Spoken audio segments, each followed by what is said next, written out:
In my opinion, the Moon Pearl is one of the most interesting relics in the Legend of Zelda series.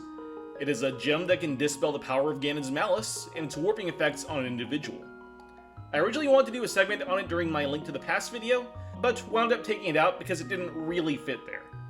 Instead, I made this video, which itself split into, between the in-universe lore of the item and its out-of-universe influences.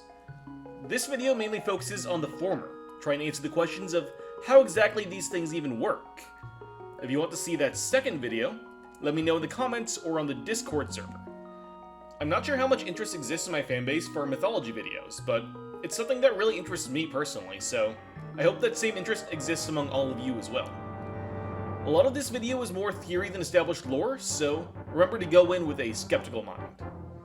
For those unaware, in Link to the Past, anyone who enters the Dark World has their form warped to reflect the contents of their hearts.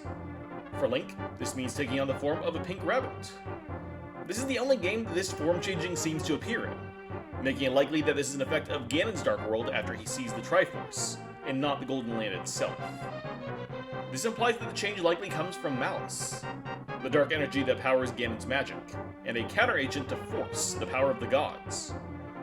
Malice is most prominently mentioned in Breath of the Wild, but the term has been appearing in Japanese manuals since the 90s. The name of the location the pearl is found in, the Tower of Hera, also implies that the item has a connection to the gods, sharing its name with the Greek goddess of motherhood and family. While Greek mythology does not exist in the Zelda series, the idea of a mother goddess, specifically Hylia, does. It's quite possible that the Moon Pearl is a portion of her power, waiting to aid the prophesized hero of legend in the same location as the Pendant of Wisdom, one of the 3 artifacts he would need to be worthy of his fate. It's interesting that the pearl is specifically paired with wisdom, as both that virtue and Hylia herself are often connected to Princess Zelda, though it could also imply that the pearl belongs to Nehru instead. While Pearl's best known appearance is in A Link to the Past, Moon Pearls also appear in what is probably the least played canon Zelda game, Four Swords Adventures on the GameCube. In this game, there are multiple Moon Pearls, which are scattered throughout Hyrule. They allow the Links to open up moon gates, portals to the Dark World, which had previously been sealed. In this game, the Pearls are still connected to the Dark World and counteracting a power relating to it, though in a very different way.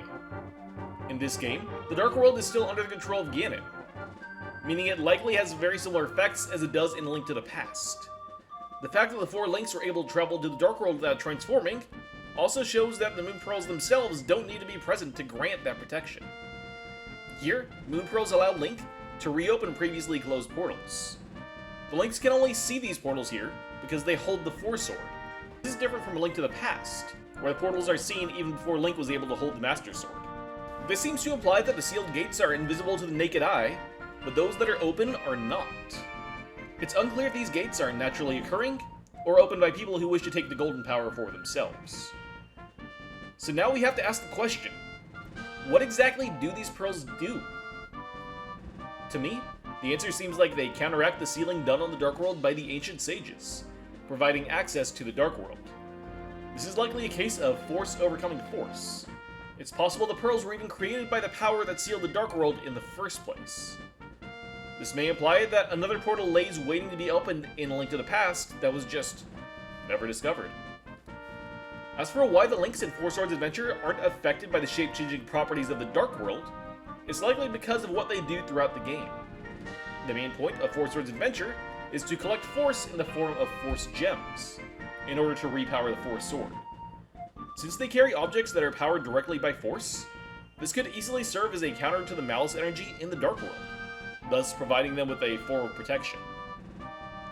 I'm going to let all of you know now, I don't subscribe to the Hyrule Historia timeline for a multitude of reasons that I'm not going to cover in this video. Because of that, the next section will be going off the timeline that I subscribe to. I haven't made that full timeline public yet, but it does place Four Swords Adventure before the events of A Link to the Past, and we can draw some connections there. In Four Swords Adventures, in order for a Moon Pearl to open a Moon Gate, it needs to be shattered, thus giving us an explanation for why only one pearl is seen in A Link to the Past. The others have been used to open gates already. The portals to the Dark World we see around Hyrule in that game also look similar to moon gates, so it's possible that this is an explanation for these tiles existing. The final Moon Pearl, either without a gate or paired to one that was never opened, was then put into the Tower of Hera, a place symbolically opposed to Ganon's tower, the heart of the evil in the Dark World. Well, that's all I wanted to cover in this video. I've had this script sitting on the back burner for the past years, so it's nice to finally get it finalized and out to all of you. Thanks for watching, and I'll see you next time.